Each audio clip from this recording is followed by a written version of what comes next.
Halo, assalamualaikum warahmatullahi wabarakatuh teman-teman. Selamat pagi, bagaimana kabarnya? Semoga sehat selalu ya. Ketemu lagi dengan channel Al-Mahya dengan saya Andika. Nah, pada kesempatan kali ini kita akan kembali membahas SKB Teknik Jalan dan Jembatan Part 2. Karena sangat banyak sekali yang DM di Instagram maupun komentar meminta untuk pembahasan selanjutnya terkait jalan dan jembatan. Oke, bagi teman-teman yang baru menemukan channel ini, silahkan subscribe channel ini sekarang dan follow Instagram saya di andikasa0110. Karena mulai pada hari ini saya juga akan berusaha terus update soal terkait SKB di Instagram. Oke teman-teman, kita lanjut pada pembahasan. Nah, pada video sebelumnya saya sudah menjabarkan beberapa kisi-kisi terkait beberapa formasi. Salah satunya adalah terkait dengan teknik jalan dan jembatan atau pengawas jalan dan jembatan, di mana kisi-kisinya terdapat seperti ini ya, ada kebijakan regulasi, pengoperasian lalu lintas, ya, lingkungan dan keselamatan. Nah, ini semua sudah saya rangkum ke dalam satu modul, ya, satu paket modul di mana di dalamnya ada dua modul yang berisi total 583 soal ya. Ini berisi 583 soal. Di dalam sini sudah mencakup seluruh kisi-kisi yang tadi. Semoga teman-teman bisa terbantu dengan adanya modul ini. Nah, salah satu contohnya, beberapa contoh soalnya nanti akan saya tampilkan pada video ini ya. Bagi teman-teman yang minat dengan modul ini, silakan japri ke nomor WA pribadi saya yang saya cantumkan di kolom deskripsi. Oke teman-teman, kita lanjut pada pembahasan soal. Soal nomor 1, sesuai dengan Undang-Undang Nomor 38 Tahun 2004 tentang jalan dan aturan turunannya, jaringan jalan dikelompokkan menurut sistem, fungsi, dan kelas. Pengelompokan jaringan jalan menurut fungsi disusun berdasarkan hierarki sebagai berikut, kecuali A. Arteri, B. Kolektor, C. Lokal, D. Primer, E. Lingkungan. Ya, tentu teman-teman yang berkaitan dengan dunia teknik sipil ini bukan merupakan hal yang sulit ya. Ini sudah cukup familiar. Apa jawabannya teman-teman? Nah, langsung kita bahas ya. Berdasarkan fungsinya, maka jalan dibedakan menjadi beberapa fungsi, yaitu jalan arteri, jalan kolektor, jalan lokal, dan jalan lingkungan. Berarti yang bukan termasuk berdasarkan fungsi adalah D, dari jalan primer.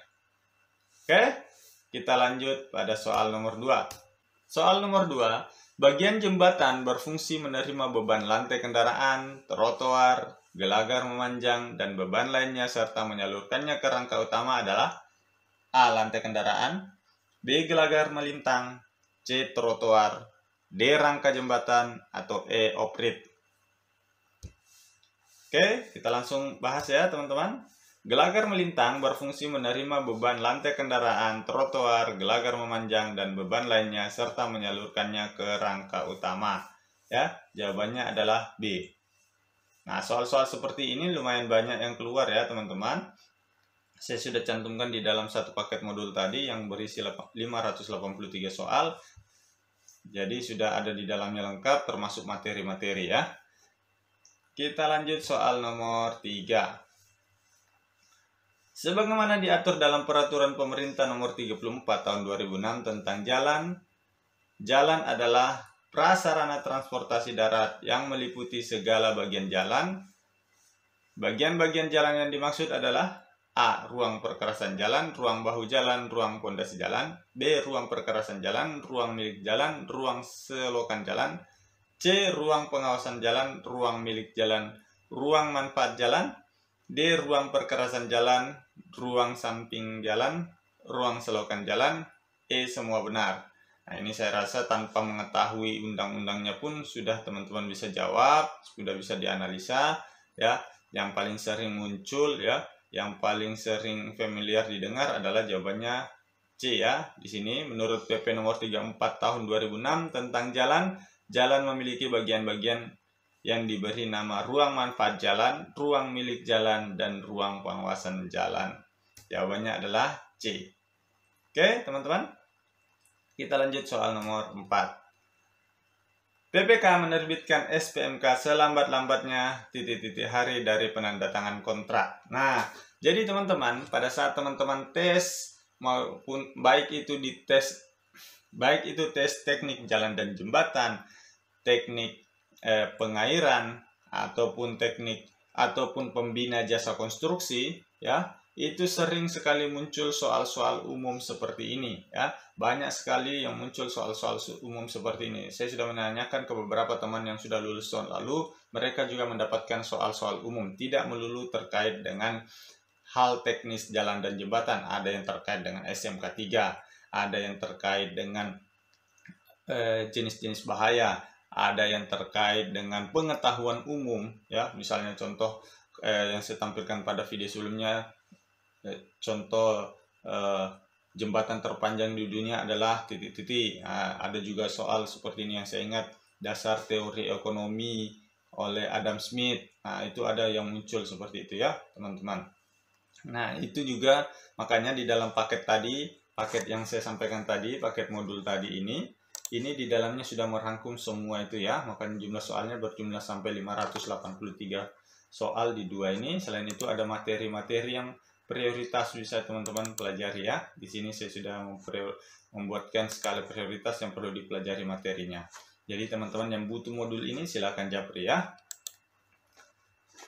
Oke, kita lanjut ke pembahasan tadi. Jadi, SPMK dimunculkan itu selambat-lambatnya 14 hari dari penandatangan kontrak. Oke, lanjut. Ini masih soal yang umum, ya. Bisa saja masuk di semua formasi. Kegiatan PCM dilakukan pada A. Akhir kegiatan proyek, B. Pada proses final handover, C. Sebelum mulai kegiatan pekerjaan, D. Di antara masa waktu perjalanan proyek, E. Pada proses PHO. Nah, teman-teman, seperti teman-teman ketahui bahwa PCM merupakan adalah pre-construction meeting. Jadi, meeting yang dilaksanakan sebelum pelaksanaan kegiatan berjalan. Atau jawabannya adalah C. Sebelum mulai kegiatan pekerjaan. Oke, kita lanjut soal nomor 6. Bagian jembatan yang berfungsi untuk menahan kestabilan tanah di kiri dan kanan jembatan agar tidak terjadi kelongsoran adalah A. Abutmen, B. Ikatan angin, C. Pondasi, D. Pelat injak, atau E. Oprit. Oke, teman-teman pasti sudah mengetahui, ya, jawabannya. Oprit berfungsi untuk menahan kestabilan tanah di kiri dan kanan jembatan agar tidak terjadi kelongsoran. Oprit di belakang abutmen. Oleh karena itu, dalam pelaksanaan penimbunan tanah harus dibuat sepadat mungkin. Oke, jawabannya adalah E. Oprit. Nah, ini ya teman-teman. Nah, ini ya beberapa soal yang kita bahas pada hari ini. Nanti kita bahas lagi selanjutnya terkait dengan pengadaan barang dan jasa. Oke, saya doakan teman-teman yang nonton video ini, yang subscribe di channel ini bisa lulus CPNS sampai mendapatkan NIP. Tinggal satu langkah lagi, jangan disia-siakan. Gunakan semaksimal mungkin kemampuan teman-teman untuk mendapatkan NIP. Jika gagal di SKB kali ini, otomatis akan menunggu 1 tahun lagi. Oke teman-teman, sekian. Terima kasih. Assalamualaikum warahmatullahi wabarakatuh.